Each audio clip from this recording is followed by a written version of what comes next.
welcome everyone. Thanks for joining us today. We're doing a very well needed CE class and a fundraiser for school supplies. I'm Rashada Hemingway with Hemingway Estates team. I'm with eXp Realty. I have a few team members here. I have my upline Daniel Ng, Carolyn Hooker, Camille, right? Toby. I'm sorry, how you pronounce your last name? Okay, that one. Jim Gonzalez. And anybody else EXP here? Oh, I'm so sorry, Kevin. Kevin Sue, right? I know, that's kind of all right, my bad. I'm so sorry. I don't see you often.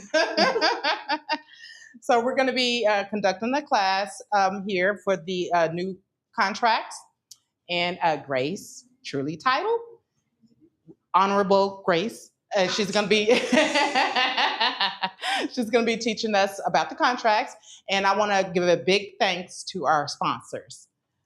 Gabriel, he's with Armadillo Home Warranty, and he'll tell you all about that later.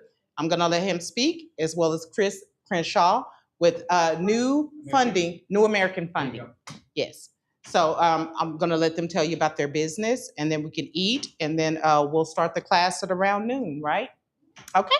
All righty. Well, hope you enjoy yourself. Oh, I'm sorry. And check-in. Check-in is going to be on the laptop. If you want your CE credit, business cards are going to be in this cup. I'm going to go around and collect them. Yes, we have some gift cards and some giveaways. So, and just want you guys to have fun here and enjoy yourselves. If you missed the Wi-Fi thing, it's the Harbor Hill is the name, and Harbor Wi-Fi, all lowercase, is the password. It's working for some, not working for others. Don't know why. If you need to use the bathroom, go down the hallway past the gym on the left-hand side. You'll find the bathrooms. And enjoy yourself. Let's have some fun. Okay. Do you want them to come up? Oh, no, I'll go around. Mm-hmm. Oh, no. You want to write on a piece of paper or something? That's fine. Your name didn't change, did it? My name is the same. Okay. Okay. All righty. Okay. You got one? No. Drop a business card for the raffle. I'll come back around. I'll come back. Shannon, do you have a business card for the raffle? Okay. I know you do.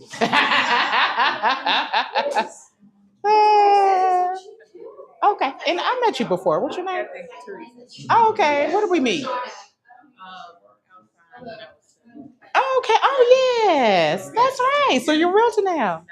Oh, okay. Working on it. Oh, okay.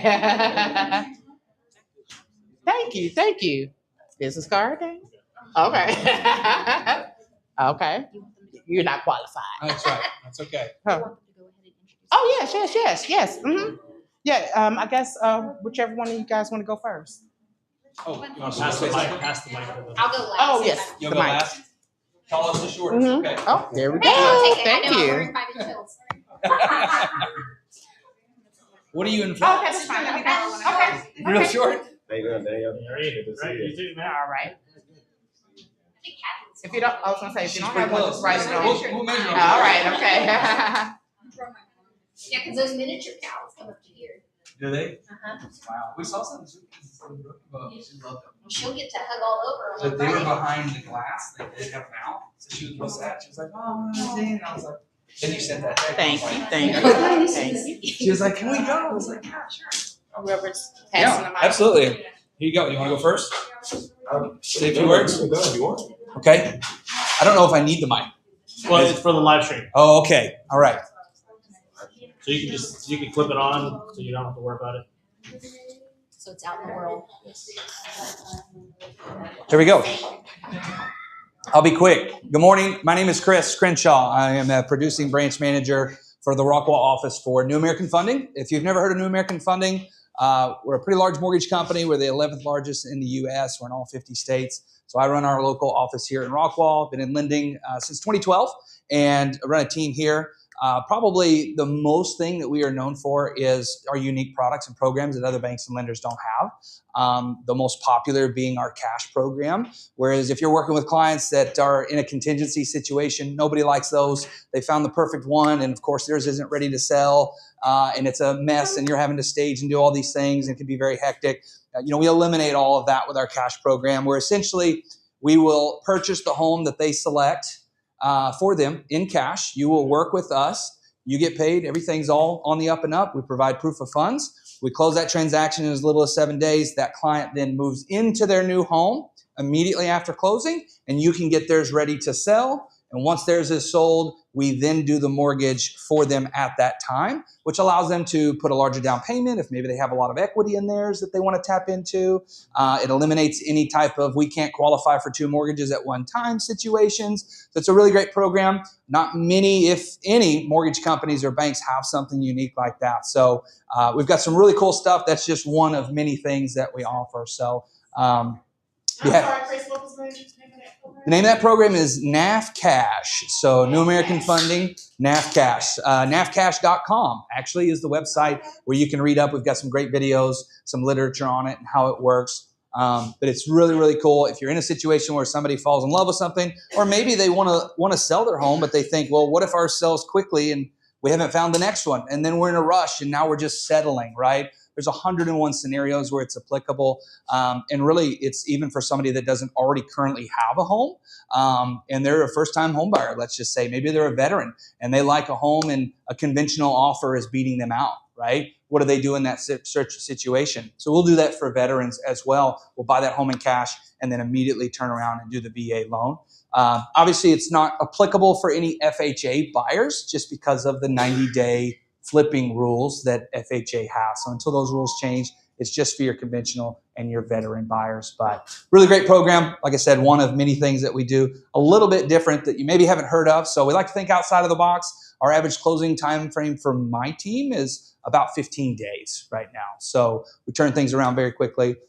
Jim knows we've worked with him and a few others. So if you have any questions, I've got some cards up here, and obviously I'll be here as well learning from Grace. So And then if y'all are interested, perhaps maybe we could get a class together or something with you on that? Or? Yeah, for sure. And that's something that we absolutely can do. We can do a class. Typically what we'll do in that situation is we do want the realtor as well as the client to go through a 1-hour training course to be certified. And the reason being is that obviously this program does have some costs and fees, right? We're not shelling out $600,000 at no cost. So we do that certification. It's 1 hour long. Once you do it, you're done forever. But what it does is it really informs the client so that they can make a decision on whether or not that's something that's appropriate for them. It's feasible. It's within their budget. We're very transparent about what it is.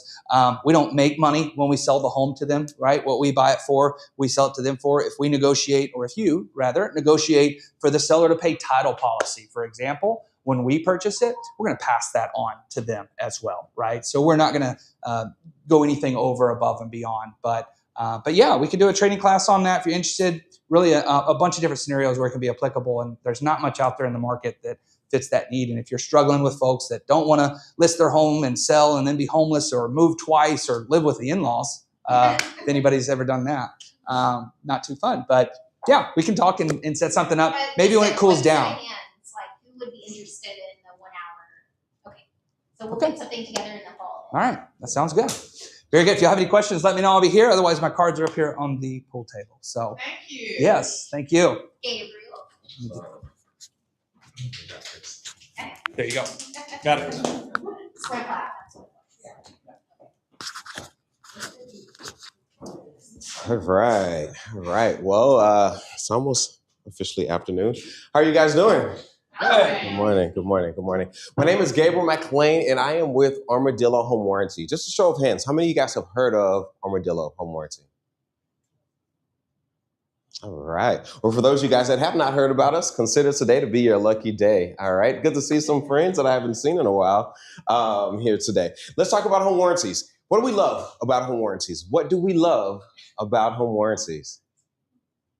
They take care of issues that would normally cost a home. Right. That they cover items that could definitely cost an arm and a leg at the end of the day. What else do we love about home warranties? It teaches the first-time buyer to know that they have a 1-year warranty. And if Exactly. Peace of mind for those buyers that are moving in that don't know exactly how to, what to do or what to deal with when they're moving into their home. Anything else that we love? Okay. Like Gabriel got your back. That's it. That's the best answer. That Gabriel has your back. I have actually been in the industry now for about almost 16 years. And most people that have worked with me know that I will fight for them and their clients. So I take a lot of home warranty stuff off of their plate. Definitely excited about that. Let me ask you guys the opposite of that question. What do we hate about home warranties? I normally get all the answers from this one. What's that? Contractors. Contractors. Dealing with their contractors. What else? Things not being covered. Things not being covered. Fine print. What else? Anything else we can think of? Many people talk about the process the whole time. Well, one of the things, beautiful things about working with me and Armadillo Home Warranty is we are considered the new age of home warranty. We understand that home warranties were created in 1970. Most people don't know they were actually created by two realtors. Two realtors who got tired of being sued by their buyers saying, hey, you sold me this lemon. And they said, we got to get this off of our plate. How do we get this off our plate? They created home warranties. So I'm excited to introduce myself to definitely take a lot of those things off of your plate. But the truth is home warranties have not changed since 1970. They continue doing the exact same thing. And if your mom was like my mom, doing the exact same thing over and over, expecting a different outcome is called what? Insanity. Exactly. So it hasn't changed. One of the things that we've done, we've decided to change the way that the home warranty industry is ran. You guys mentioned some of the issues, as we hear all the time, is the process for filing a claim. The claim process is delayed. It takes a long time. Traditional home warranty companies will tell your client, hey, you got to call in, file a claim. You're going to wait on hold probably an hour right now in the summertime just to even tell them, hey, my AC is not working. My refrigerator is broken. They're going to say, you know what, give me 4 to 5 business hours for a contractor to call you. One of the amazing things about Armadillo Home Warranty is that we allow our clients not only to file their claims online or through the phone, but we've been able to, what we do is we ask them, when do you want a contractor to come out to your home? What are your top 3 preferred dates and times that you want a contractor to come? We grab that information, we put that into our network and allow our contractors to begin fighting for one of those top slots. So we're able to save homeowners hours and hours of having to wait and figure out when someone's going to actually show up to their home. The other thing that you guys mentioned is contractors. Why are contractors normally a horrible part of the real estate, the home warranty company? Why are contractors normally bad? Who knows? Some are unprofessional. Unprofessional. What else? Unreliable. What else? They're very Normally communication from them. The truth is, the real reason why most contractors are bad when it comes to home warranty companies is because it's a money game. They know that a home warranty company is only going to pay them $50, and they say, traditional home warranty companies say, hey, I'm going to pay you $50 whether or not you're there for 5 minutes or for 5 hours. What do you think that contractor is going to choose? 5 minutes. In and out as soon as possible. He also knows that if he doesn't do it right the first time, he can come back and make another $50. Or he knows if he can get the claim denied, then he can upsell your client and be able to make some money on the back end. One of the things that we do is we actually give our clients, our contractors, we give them incentives to make sure they get the job done, and we pay them a variable fee based off of the job and the amount of time they spend there doing that work. So we're able to get more reliable contractors at the end of the day. The other thing about contractors, when you're working with traditional home warranty companies, I'm sorry. Yeah, yes, ask. Well, what does that exactly mean when you say you pay for contractors a variable fee? For instance, if you have an HVAC company that needs to come over and you have a pre-existing system, and all of a sudden it's Texas, it's 108. So you pay them if they need to do a reinstall. What do you? So variable fees, meaning traditional home warranty companies are going to say, I'm only paying you $50 across the board, no matter how long you're there. We don't pay them a flat fee. We actually pay them based off of the job and the time they have to spend to get the job done right the first time. So variable, it fluctuates. Yep. Exactly. And just saying, hey, there's a flat fee. We're only paying you this amount.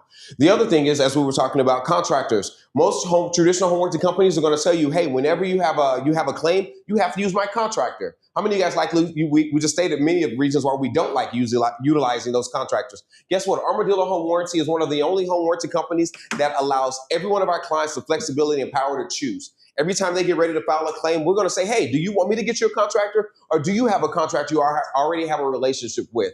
And if they want to use their contractor, guess what? We'll say, go ahead, get that contractor to come out and utilize that contractor instead of utilizing one of our contractors. By doing that, that allows us to help rebuild confidence in the system. It also allows us to be able to service clients a whole lot faster. On weekends, when you call a traditional warranty company, they're not going to put it in until Monday morning. But guess what? If you utilizing your own contractor, guess what? If you want to get them out on a Saturday or a Sunday morning, guess what? I'm going to go ahead and say, go ahead and get that contractor out and utilize that contractor, saving them a lot of hours, a lot of days of headaches at the end of the day. So that is Armadillo in a nutshell. Any questions for me? Yes. So sometimes, they add extra fees if they come out on the weekend. You comp them for that? For if you get your own contractor, there are some contractors that will. What we would do is at the end of so I won't say we comp them for if they come out. We won't comp them, but what we do is we ask what are their total price, and then based off of that we would determine how much we'll spend out for that claim. So yeah. So we won't say we were looking to see the additional, but you don't have to, one thing, your client won't have to pay a service call fee if they're utilizing their own contractor. So oftentimes that money they want to use for the service call fee can go directly to that contractor. Any other questions for me? Yes. What is your, you may not have that, but I know you're in Texas because of Mhm. air conditions. What's your response time when air conditioning breaks down, like the time between them repairing it, and what happens with the homeowner while they're waiting? So one of the things, whenever they call, like I said, one of the things we ask them, when do they want a contractor to come? And oftentimes, 90% of the times, we can get them to come in on one of those first top slots that homeowner actually wants the contractor to come out because we put that information into our network. So we're able to get a contractor out. Oftentimes, we try to say, hey, within 24 to 48 hours is what we recommend at the end of the day, that we try to have a contractor out. Now, repairing definitely varies based off of what's wrong, what part is needed, if there are a part, if we have to order certain things that we can't get it. So it definitely varies based off of that. So it's a case-by-case scenario. But on average, I want to say we normally have someone backing up and running within 48 to 72 hours. Any other questions for me? Awesome. Well, definitely. Thank you guys. Again for the food. Thank you. Eat something, please. Yes. So you all are gonna hear from me. I can put that on here if you want. So all of you are gonna hear from me in the next hour. So if y'all wanna go ahead and grab your food, if that's okay. I know that the aroma of Olive Garden is getting to y'all. Thank you, Gabriel. You're welcome.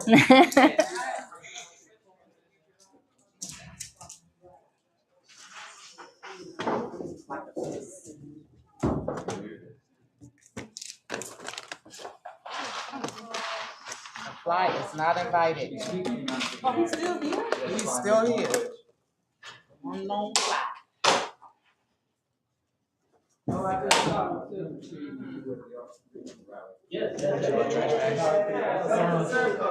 like this one here? Have you been happy with everything so far? This is my first time. Oh, it's your first time? Well, as to teach. 4-year-old birthday party next door. 14. Oh, 14. Okay. All right. Yeah, because that's where we originally were going to be, but it's first come, first served. But I was like, I kind of like the setup. It's not that bad. Yeah.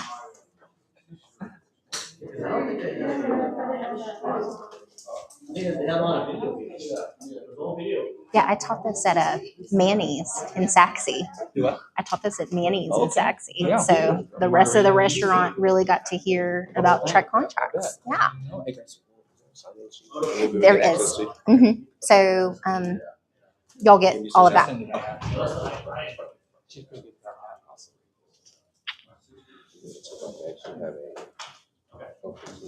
And the trash is in the corner here. Here, let me. Chris. Oh, right over on the other side of the waters. Grab one. And I put my information, I think, in your link tree. But here's our cards for the escrow officers. You could just take this copy. And if you have time on Friday to pop by our office. Okay. And then that way you can meet the girls. Yeah. So. Okay. I'll try to see if I can. Yeah, it's from 10 to 2. So anytime between there. We're going to have Santa, Highland Cows. There's a photographer. So we do like events. Okay. Yeah. That's And I open it. good. And these big events, I usually do quarterly. Okay. We open them up to the public because Yes. we want agents to bring their clients and all the things. So, Right. I love that. and then the next big one we'll have is a trunk or treat. So I'll reach out to y'all for that. Please do. Let me know about that. Tell me about the balloons. The balloons. Are you mic'd up enough? Tell me No, about it. I tied them to a lipstick and they like flew off apparently. And he's like, I guess that's, he's like, you told me you did it. I was like, I did, because I even met the seller out there. And I was like, hi. And they were like, shouldn't my agent be doing that? I was like, I mean, I'm not going to throw him under the bus.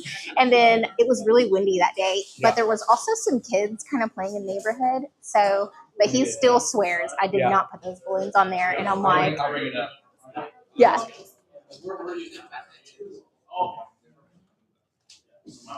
I was like, I know I did, because I was like sweating my eyebrows off. But yeah, you guys could partner up. Oh, so crazy. I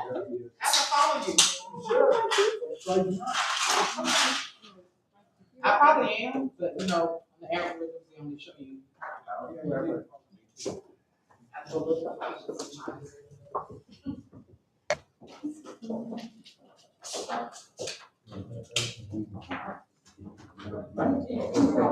We didn't have it. Wonder if they can hear me drinking my coffee. Right.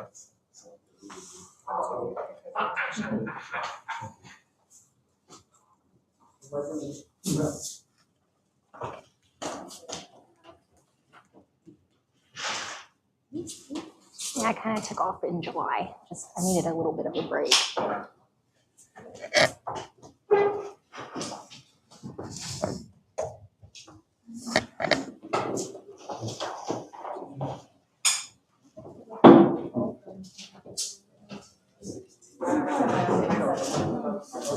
Yeah, you'll get the list and everything. It's no worries. Thank you. And I've been emailing RSVPs, so then that way you can see who came and didn't. What you do with that is up to you, brother. Yeah, that's it.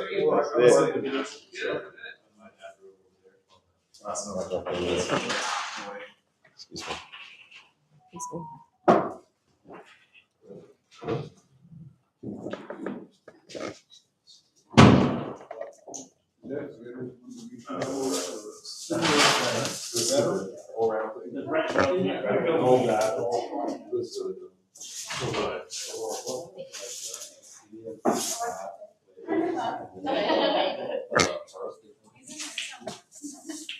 Yeah, that's what I think it's hurts.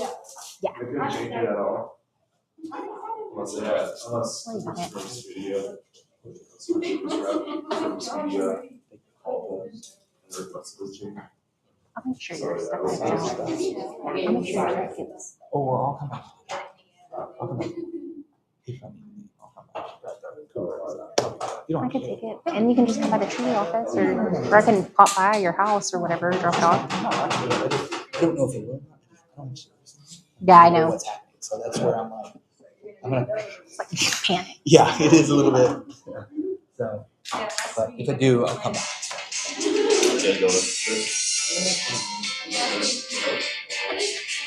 I know, right?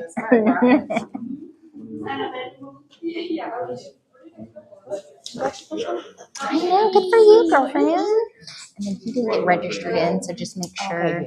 I figured, because I'm saying, hey, the class starts at 12. Yes. So then you might have a few more come people in. make sure. And I'm probably gonna come back up after we're done with the introduce myself again and then bring Daniel up to speak.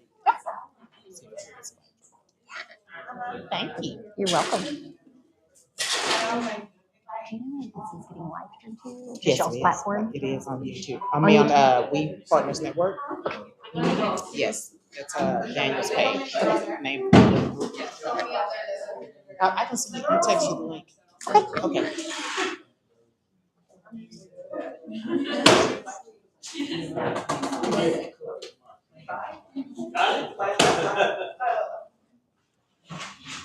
Oh, yay! The hero!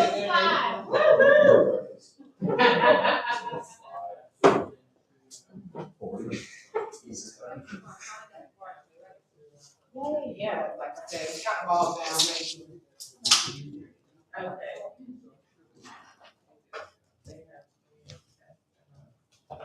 Do you know Jeffrey Buchanan?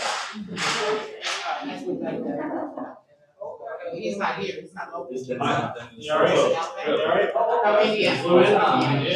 Yeah. No, I know. Yeah.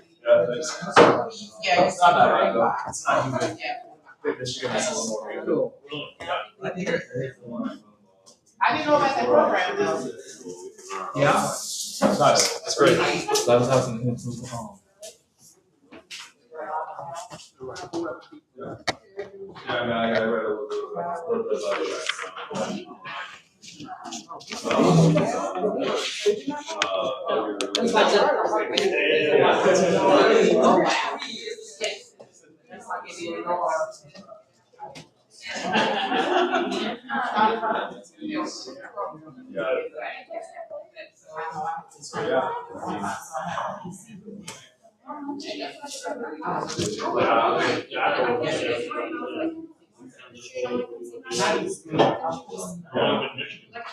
So I grew up in West Michigan. Sorry. Pretty small. So I went to college at West Michigan University.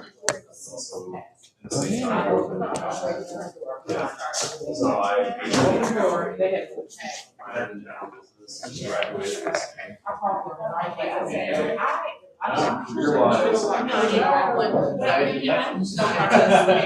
Hey, everyone's got food, drinks, food and drinks. Okay, perfect. All right. So I mean, this trip, the trip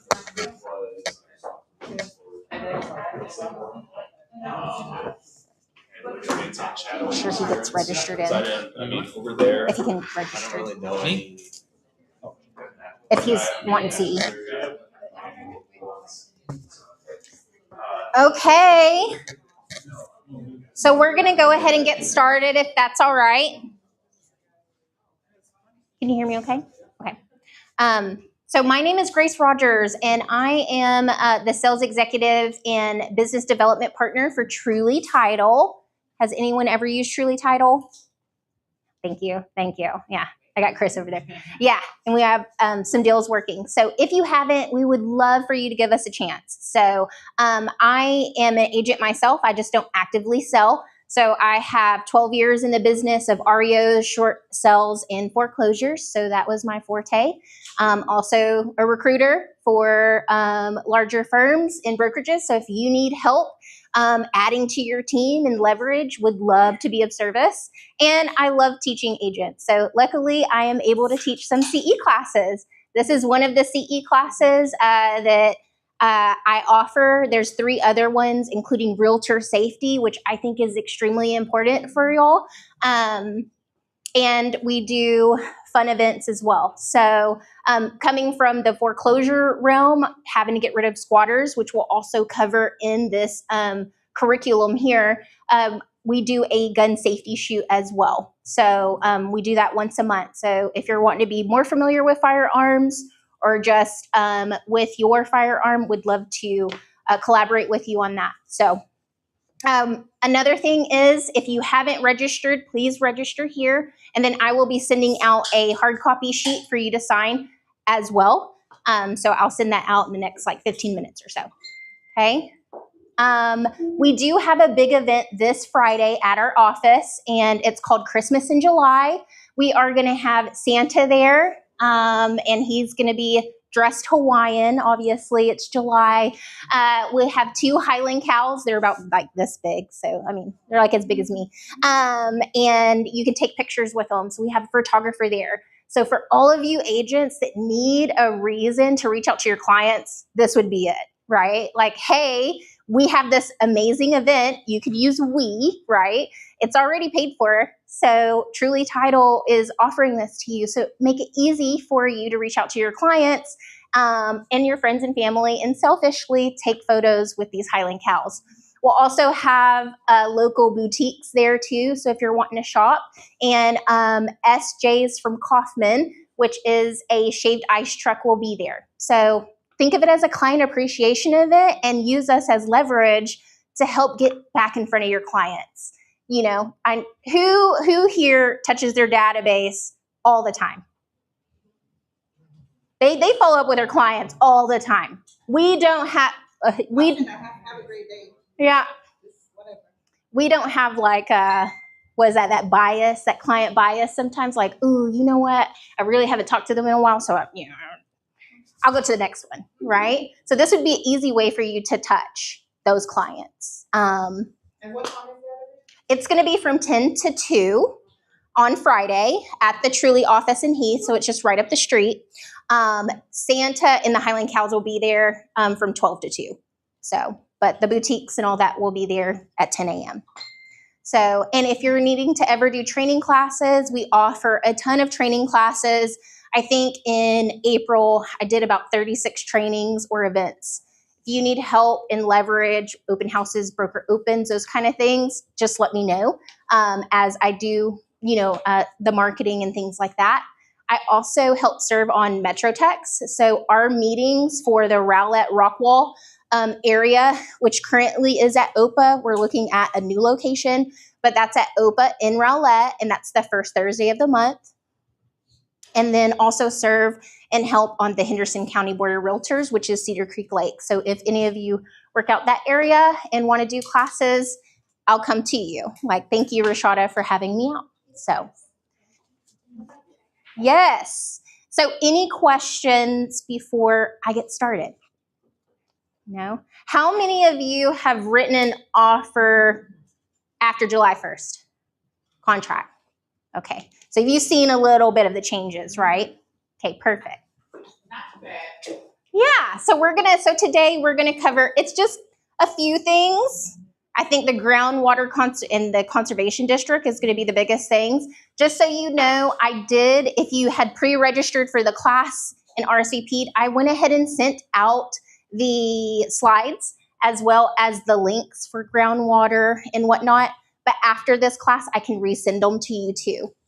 And then on the top of here is a one-sheeter of just the changes. So everything that's happened from January all the way to July 1st, okay? All right, so today, this is what we're gonna be covering, the recap of January 1st, the adopted rules that have changed, new contract form changes, and we will cover a little bit of some proposed that's coming up, okay? And I just want to make a disclaimer. I do not work for TREC, the Texas Real Estate Commission. Just putting it out there. So don't. So comments and concerns, there will be a slide. But I do not work for them. And if it is okay, all of us understand that TREC is the Texas Real Estate Commission, correct? Would you be okay with me saying TREC instead of? Yes. Perfect. Thank y'all. All right. So here we go. The TREC authority and background. So we'll be covering the Real Estate License Act, the Inspector Act, and the Timeshare Act. So as you can see, it governs, real estate license holders, property inspectors, as well as timeshare activities. So anyone in here investors themselves and have timeshares or looking into doing it? Okay. All right. So how the Texas legislature and TREC work together, okay? So the easiest way, it's hard for me to kind of see this, sorry. I guess I'll hold it. Do you need to close the window? It doesn't close. Yeah. Okay. Yeah, I have notes here, sorry y'all. Okay, so the relationship between the Texas legislature and Texas Real Estate Commission is best understood as lawmaker versus law implementator, okay? Partnership. So really turning law into daily practice. So after a law is passed with TREC, it creates detailed rules and forms. So that defines how real estate agents do business, okay?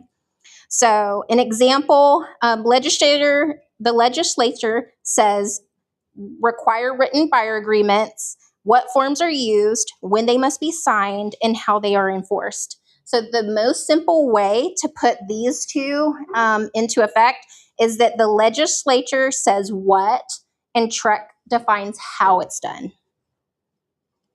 Okay. So on here, January 1st was a big turning point for us. So this isn't just another form update. This is a big shift on how agency representation and transactions are handled in our state. Okay, so the things that had the key takeaways were buyer written agreements are now required, which technically, probably with your brokerages, it was required already. So I'm not understanding how people were just wild westing out there without them, right? Y'all all use buyer agent agreements. Yeah, okay, perfect.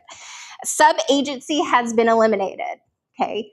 That was confusing to everyone, right? I think teaching this class earlier last month, I probably had one broker that said that they used sub-agency like 25 years ago and that was about it.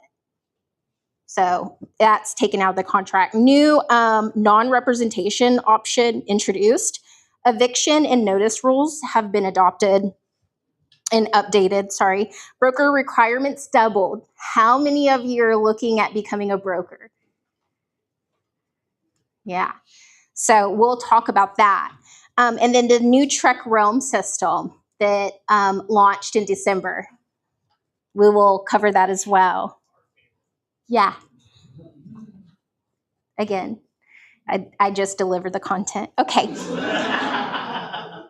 So this is the big one. So I have to give you a little bit of background education. So just hang in with me a little bit. So the big one, Senate Bill 1968, okay? So this Senate Bill of 1968 passed and took effect January 1st of 2026. So this bill changes how you interact with every buyer.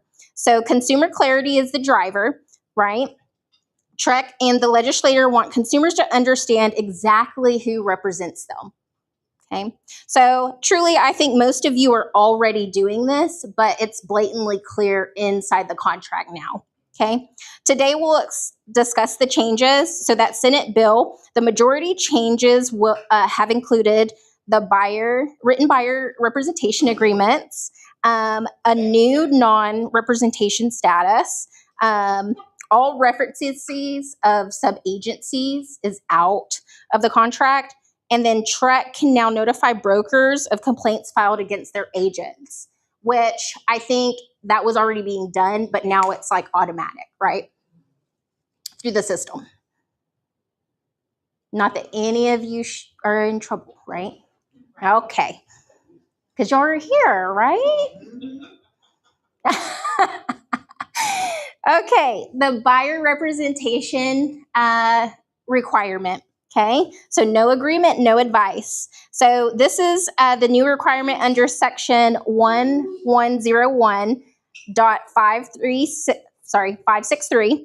And so what you need to know is that any act of real estate brokerage for a prospective buyer or of residential property. So what that means is you can unlock a door. That's a hard stop.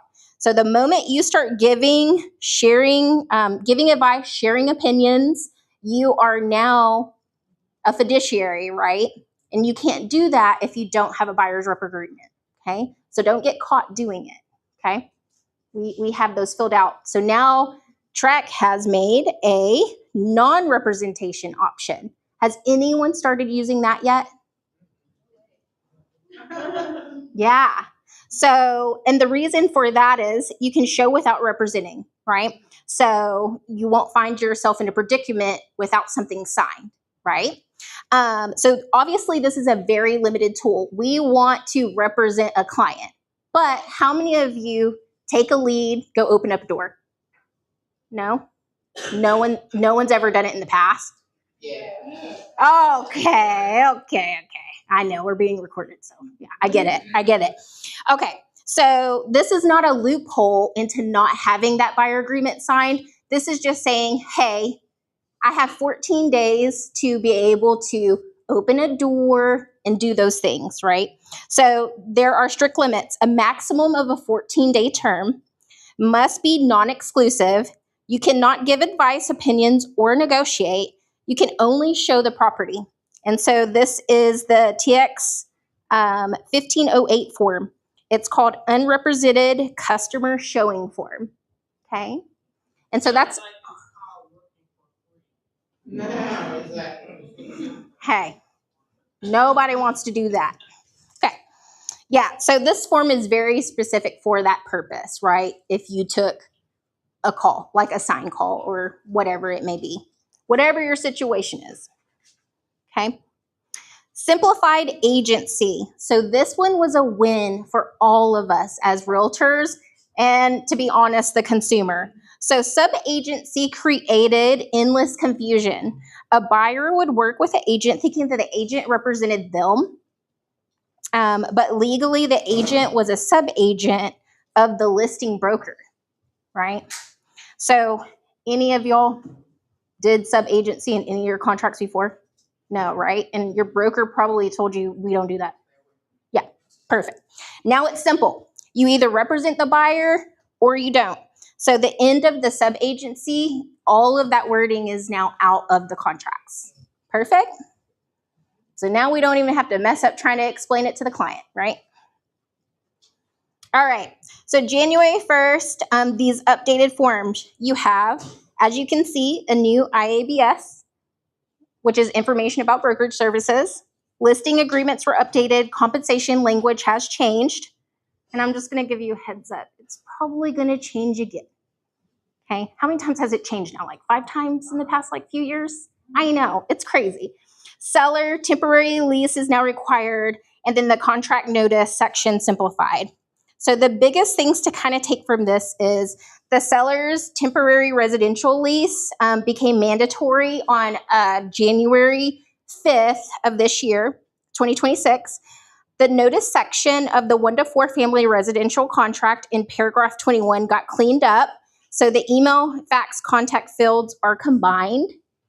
Yep. But the seller's temporary lease was already built into the 1 to 4, correct? No. There was a slot where if the house, if the property sold, and the seller needed to stay in, let's say for a month, they would have to, and it's closed already, they would have to be leasing from the buyers for that 30-day period. And there was forms for that. Well, forms for it to attach to, right? Not inside the contract. That's a good question, because that's my question. Because I thought it was actually in the 1 to 4. I think it was a check mark. So I can follow up with you. It was if you were going to, then correct. Yes. Yes. But not verbiage, like actual verbiage inside there. Yes. Mm-hmm. Great question. The email and fax both still count as valid ways to deliver notice and to make those blanks filled in. So how many of you, y'all have seen contracts quite a bit. I'm assuming y'all have written quite a few offers and under contracts and sold. So in that section where it has, and I'm speaking on the title side, where it has the information for the parties, how many of you fill that out? Yes. So let me go ahead and tell you this, and you can ask your broker. Technically, without it, it is not a full contract.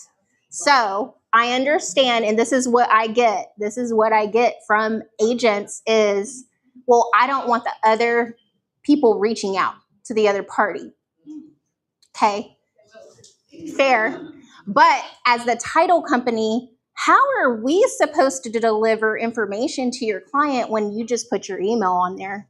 So now you as an agent are responsible to make sure everything that we send them is delivered to them. Is that the responsibility that we want? No. Correct. So make sure when you do send that contract to Truly Title that you have that seller's information in the email and let us know, hey, it's not on the contract, because guess what? You are held responsible for all the things, right? And there's HOA, there's all kinds of things. And then goodness, if it's like an affidavit, an airship or whatnot, and you're trying to do all that. So just know that's very important to us. to have that information to reach out to them as soon as possible to get documents to help y'all get it to the closing table on time. So you might want to talk to your broker about that, but technically it's not a really executed contract at that point. Okay. Listing agreements got updates too. So paragraph 5, broker compensation was revised. Paragraph 15, cooperation with other brokers had sub-agencies reference were gone. Perfect. All right. So modern communication. So email notices are now allowed. So yes, you can tell us you're terminating the contract. We still need a termination of contract and release of earnest money. And you'd be amazed how many top producing agents are like, no, I'm notifying you now. Nah, sis, you have to actually write it out, okay? And the parties have to agree. But thank you for letting us know. We won't put this file anymore, right? So yes, even though you send an email, we got it. And the other seller, the buyer might be notified, but technically you still have to have that termination of contract and release of earnest money, okay? Any questions there? No? Cool. So this applies to contracts and notices. Documentation is critical. Email notice comes with documentation requirements, as I had mentioned. You need to be responsible with that documentation and when it needs to get to us, right? So urgency is a pretty big thing in our field and being a fiduciary. So let us know. I mean, I'll have agents shoot a text or email, and then I'll notify the escrow officers, right? Like, hey, this is terminating. You know, they're also going to send a release of earnest money. That's just one example. Not that we want things to be terminating, especially in today's market, right? Okay. So listing agreement updates, okay? So the compensation conversations with the sellers has changed. With MLS offers of buyer agent compensation gone, thanks to the NAR settlement, National Association of Realtors, you need to explain the new landscape to your sellers. So how many of you sit down with your sellers and do consultations, right? I mean, you probably have a full presentation. You want to make sure that they understand how you get paid, right? And the things that go on. So how will the buyer's agent get paid? You know, what are their options? The listing agreement updates for 2026 go above those form changes. So this is about how you position your listings and how you advise your sellers, right? So I think now we're having to have even more communication with the new verbiage that's in there on compensation of how people get paid, right? Okay. Any questions so far? Okay. So this is going to be landlord and evictions. So how many of you are investors currently? Or do you work with investors? Okay, you work with investors. Okay. How many of them had to have called for evictions or release someone from property? Yeah. Okay. How did that go? Was it a long process? Well, It can be. I haven't too much been involved in that part. Mhm. Can't do, Yeah. property management.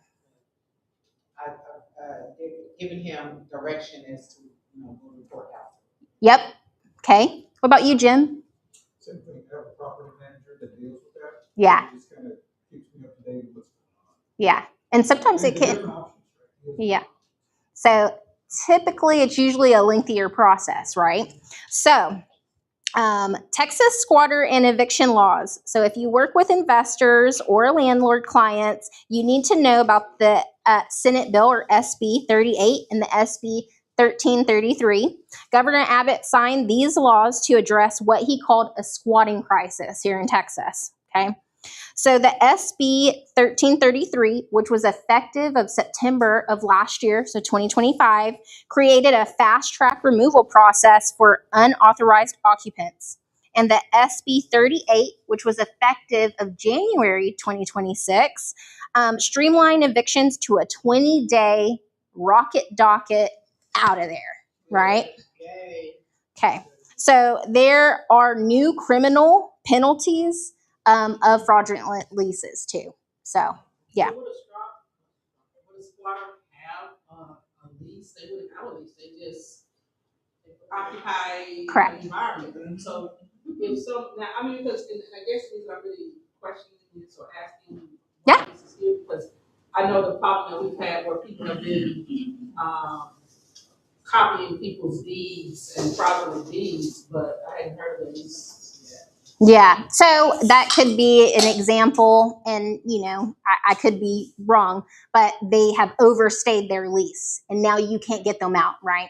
So they should have been out, June 30th, and here they are today, still there, right? It's July 22nd, right? So this helps that process of making sure that they're out of there, and now they have additional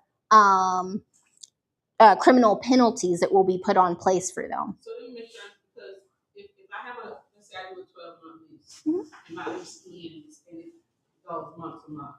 But before it even goes month to month, since my landlord says I'm not renewing, he sends me a written notice, because It has to be written. He sends me a written notice saying I'm not renewing your lease.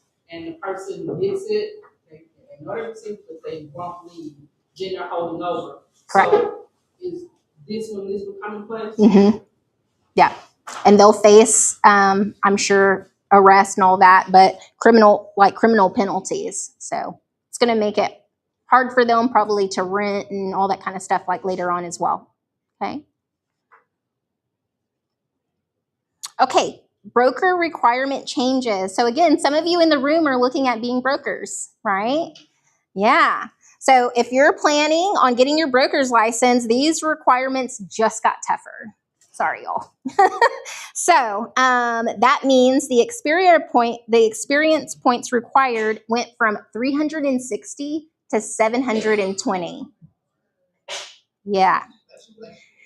Education credit from a bachelor's degree is now capped at 300 hours. And, they pick which, classes that goes to. So that's a whole TREC thing. The broker responsibility course is now required for all brokers for renewal, regardless of whether you sponsor agents. So let's say you're your own person, right? Your own broker, but you have 0 agents. You still have to have it, right? That broker responsibility. Delegated supervisor changes or team leaders. How many of you run teams? Yep. You have team members? Okay. But they sell real estate? Okay. I'm not a team lead, but we work together. Right. And then in also brokerages, they might consider that like a productivity coach, a mentor, right? If you are responsible of someone and you're checking over their contracts, it is important that if you supervise or lead or direct a team more than 3 consecutive months, that has to be reported to TREC, meaning your license also needs to say supervisor on there. So you might want to check with your broker if you're mentoring or doing any of that. So important to note that notification window changed from 6 months to 3 months. So I like to tell people, hey, if you have anyone on your team, right, go ahead and put yourself as a supervisor. The requirement is you do have to take broker responsibility. If you're just like an agent, you don't have to have broker responsibility, but it is a requirement. So I know that's like a shell shock for a lot of people because they were like, I had no idea. And again, you probably want to check with your broker, but most of the large firms that I know are like, hey, yeah, we want to make sure that that's covered, especially if agents are helping other agents, even being mentors. Okay. So, I'm sorry, Ms. Grace. So, it sounds like this was already in place because you said it went from 6 months to 3 months. Correct. But I guess it hadn't been widely discussed. Correct. And so I was wondering, but you did answer that question. Okay. If you're helping somebody, you do have to take the broker responsibility course, regardless of whether you're a broker or not, because you're assisting other agents. Correct. Is there any other class that they have to take in order to become a quote unquote supervisor? No, just the broker responsibility per TREC. Now, your company might be different, right? So again, I would discuss it with your broker. And if you just want to cover yourself, then, might as well have it. Yeah. And as long as it's like, let's say I help Jim or whatever, right. Jim helps me. And as long as we're not doing it's 30 consecutive, or it's 3 months. 3 months consecutively? Right. Or let's say we just called and talked and chat about That's something like different. you and I. Yeah. Okay. That's different, right? You're not nourishing a relationship in which you're team members, if that makes sense. Yes. Mhm. So I do have to get it because I have 5 mentees. There you go. And it's taken more than 3 months to do mentorship. Yes. Yeah, I get that question with a lot of brokers that do have those mentor responsibilities. So, and have mentees under them. So yes, that's something you'll probably want to discuss. Well, yay, we learned at least something today. Oh, yeah. So experience points, I want to say, and we're about to discuss that. I want to say, years ago, like a sale of a property was like 3 points or something like that, or 12 points, and now it's like 3 points. So let's see what it here. Oh, here it is. Yeah. So the experience points calculation also changed. It's now 3 points per transaction instead of 12 points per transaction. So you guys sell all of them. Yeah. And this goes back to if she's, Rashada wants to be a broker. Right. This goes back from, let's say the day she started her first sale. Uh-huh. That's how they count it. Yep. Yeah, because you'll report that from all your sales. So, let's say, year 1, you sold 8 homes, year 2, you sold 12. You would report, all of those and get credits for those. Mm-hmm. And I guess the number of classes that you also take. Correct. TREC is a part of it. Okay. Your CE hours. Yes, ma'am. So they count all that into effect. I think the biggest thing for a lot of people, especially if they're, they might not have a college degree to get some of those out of the way, or they might not have enough credit hours. So they were hoping their sales, because you'll have those that do, 58 homes a year or more, right? So now those 12 points have now become 3 points per transaction. It's crazy. They're making it a little bit harder to be a broker, which, I mean, to be honest, when you think about it, you're like, it stinks for us currently, right, that want to, but it's also, it needed to be done. I think instead of them decreasing the fact that with the sales of 12 points, I think they should have increased the education part. They did. It went from 360 to 720. 720 hours. Yeah, I just think because the points is also Sure. in that 720. The sales points is in that 322. But I think they probably do have certain classes they Correct. have to take. Mm-hmm. Yeah. So it's just a little bit harder, to be a broker, but it's still doable. And just so you know, Truly Title does a lot of 3-hour classes for y'all. So whether it's residential, farm and ranch, or commercial. So we're here to help. I know, because Kim's like, I need some more hours. Okay, so the TREC Realm portal. Yeah?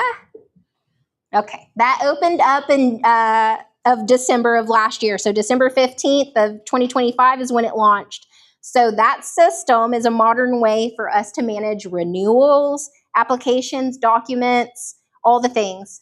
It's supposed to be available 24/7. No?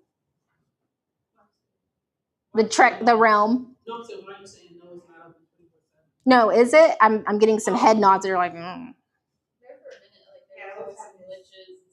In December? Yeah. Is it better now? Yeah, I think it dragged on to like maybe March. Gotcha.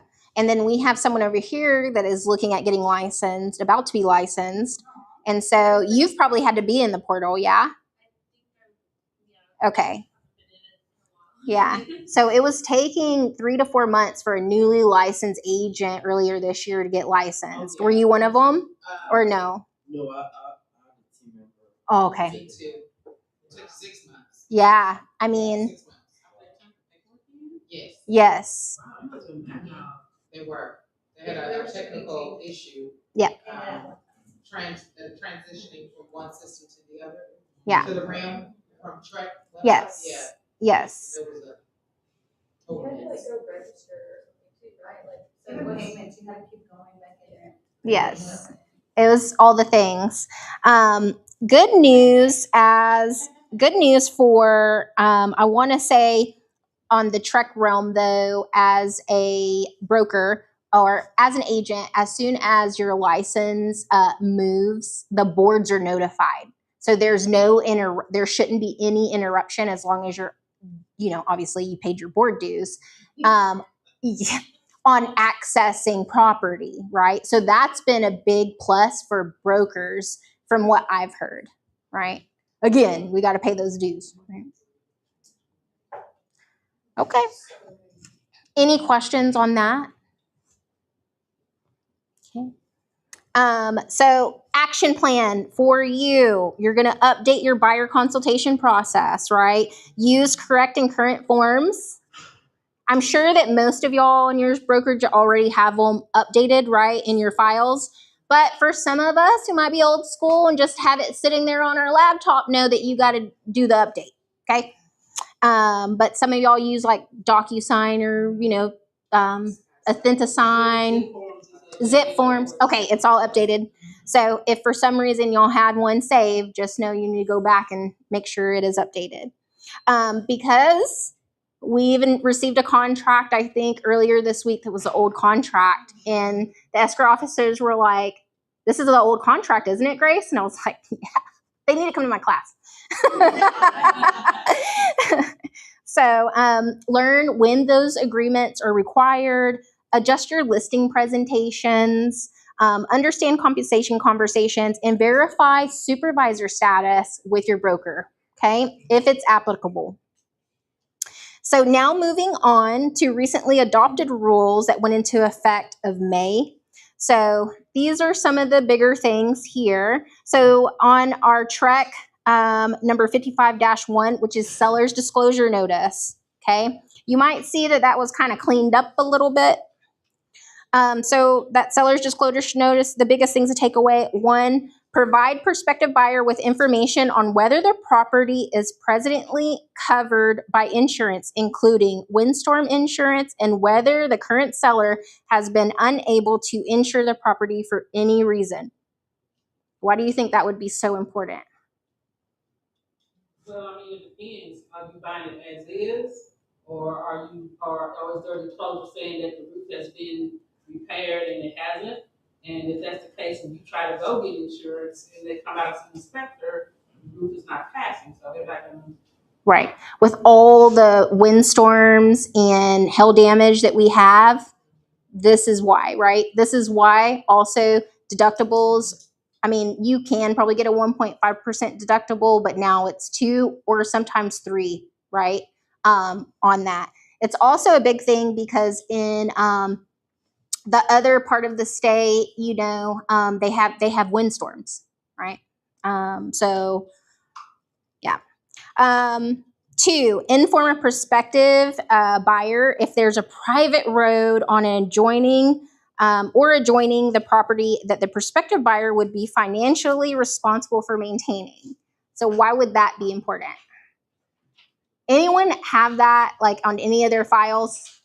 I always like there's no lease agreement. Like it's just a road, you're like, well, we're gonna make something and make this deal like happen. And so then everybody on that street has to come together and it's overly process. Yes. What area? Okay. Okay, I believe it. Yeah, so you're seeing more and more of that, right? Like, who's going to maintain this road? Is there an easement? Like, who's responsible for infrastructure on this, and who can come in and out of it, right? Yeah. So. No, I know. Yeah. Oh, Texans. 3, provide the prospective buyer with information on existence of above ground storage tanks on the property that are more than 500 gallons and have stored petroleum products or other chemicals like.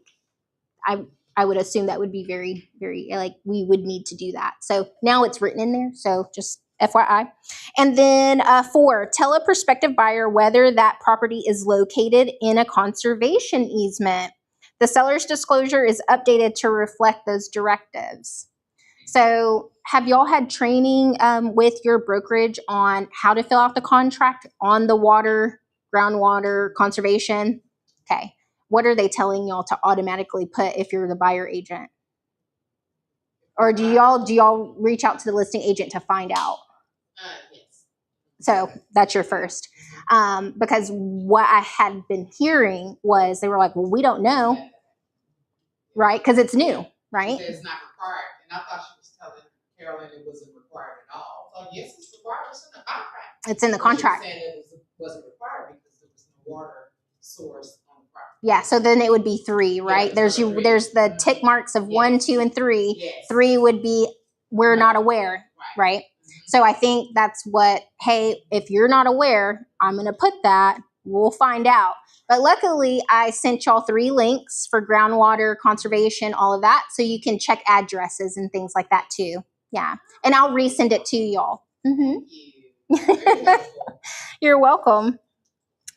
So 2 new forms that were effective of May. So one would be the standard contract form on TREC. The biggest things that have changed is the terms listing broker and other broker have been replaced with the terms seller broker and buyer broker. That was easier for agents as well as the consumer reading it, right? Now, TREC is here to protect the consumer, right? We're just governed, right? So, so yes, so it just makes it easier, right? Instead of other, it's buyer or seller broker. And then 2, the standard contract form in TREC, which is 62-0, seller's notice to buyer of removal of contingency under addendum for backup contract is new. So I'm sure that you agents have probably written backup contracts. Yeah. Okay. And then also contingencies, right? They're a contingency and a backup. So now you have a new one in there that has all of that in there. A seller's notice to the buyer of removal of a contingency addendum under backup contract has been drafted, which may be used in conjunction with the addendum together. So recently adopted rules that have taken place as of July 1st of this year. Okay, so we're going to kind of talk about that. So the biggest things to kind of take away on the 1 to 4 residential contract is the biggest changes are the terms generators have been added to paragraph 2B. So you're probably seeing more and more properties that have generators on them, right? Yeah, with all the storms and blackouts that we have, which I don't know what's wood, but I'm like, we don't need to be having those, considering how hot it is. In paragraph 5A, section 2, a definition of legal holiday has been provided for better clarity. Thank you. But yes, you'd be amazed how many agents are unable to process that, or clients, about the legal holiday and calendar days, not business days, of getting earnest money. So now with us having, Zocom and everything, you can wire those funds, not have to worry about it, get it done, right, for that earnest money and option money. In paragraph 5, in the receipt page, the terms option fee and earnest money and contract are now in lowercase. I know that like Rockjaw's world, but they're now lowercase. It's the biggest things in here defined. Okay. Next, on water rights disclosure, brokerage compensation, FinCEN. So the biggest thing to take away from here in paragraph 7.1 has been added to those contract forms. So light industry practices surrounding compensation, paragraph 12 has been reworded, and the new paragraph 12B has been added related to brokerage compensation. Paragraph 8B has also been removed. Additionally, the disclosure at the bottom of page 10 related to compensation between brokers has been removed to eliminate confusion. Okay. So FinCEN, remember that kind of started taking place back in March, and we went through all these trainings and all the things.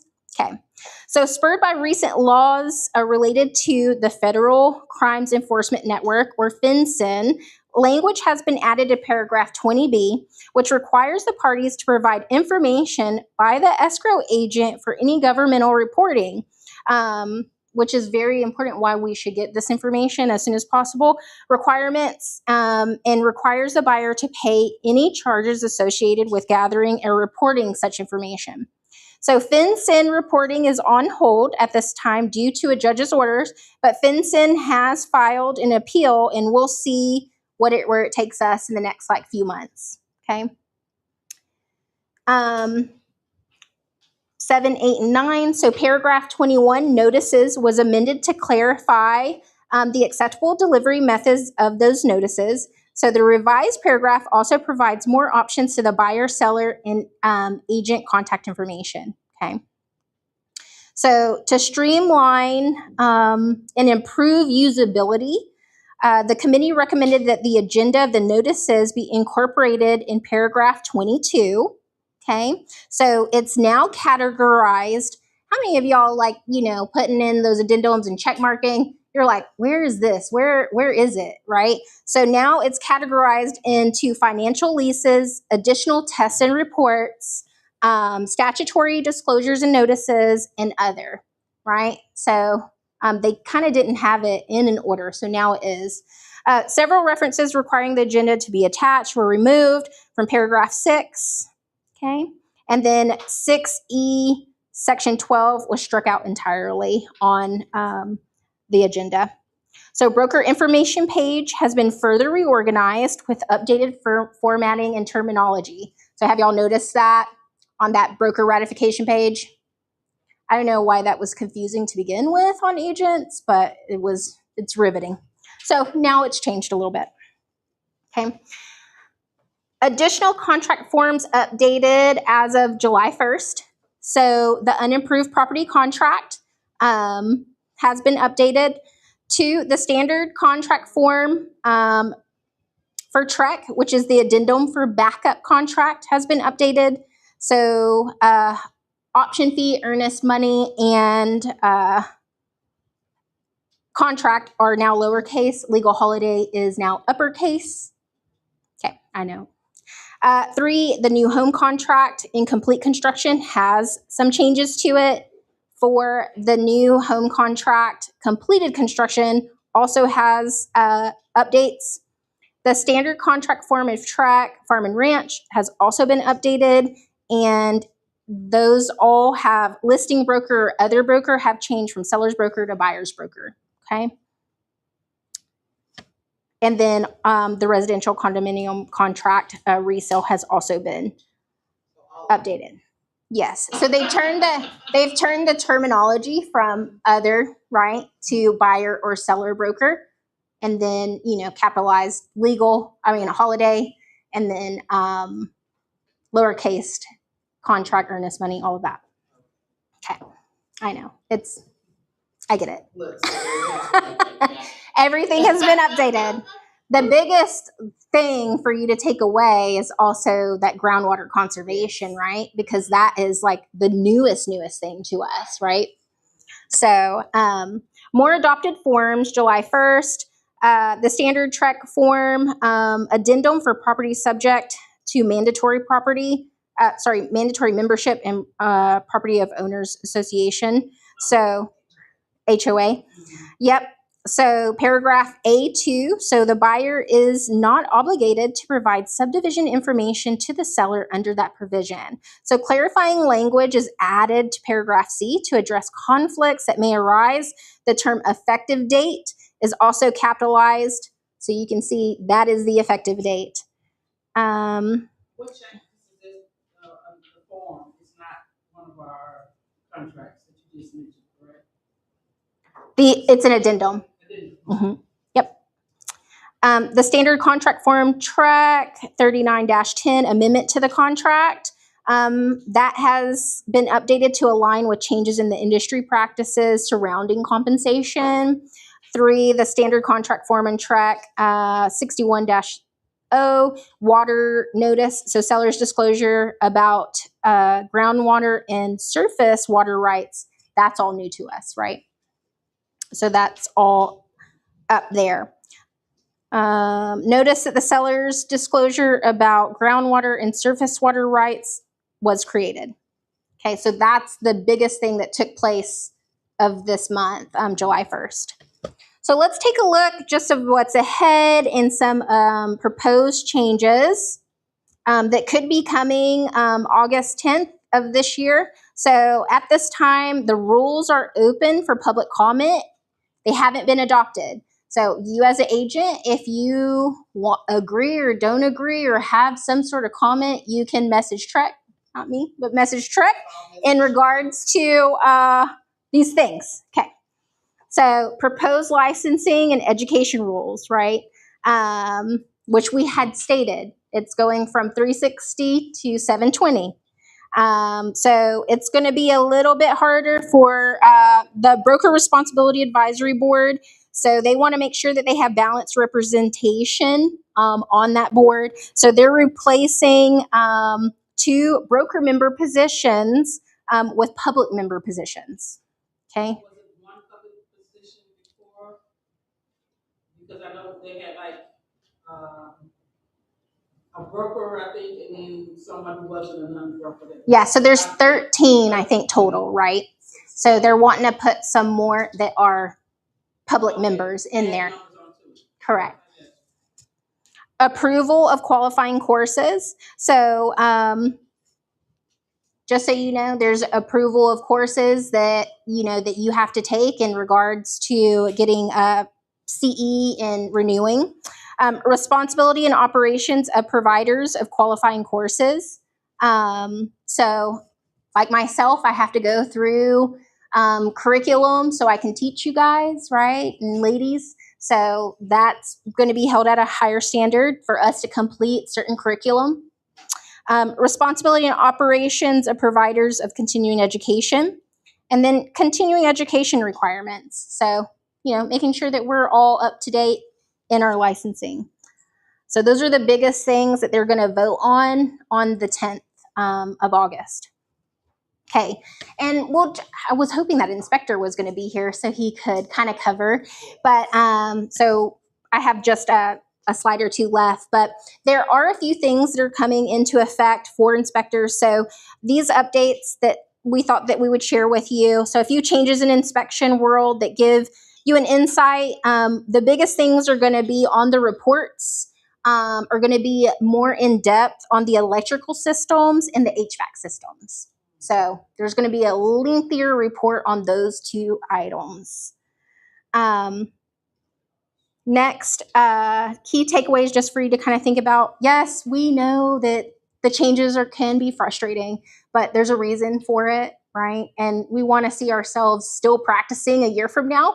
So make sure that you're using the right forms, you're talking to your clients, and hopefully those little breakdowns that I had given you and then the links will give you more confidence to be able to speak to your consumers or your clients, right, on the groundwater conservation, all those kind of things. So these are the biggest things for you to kind of take away here.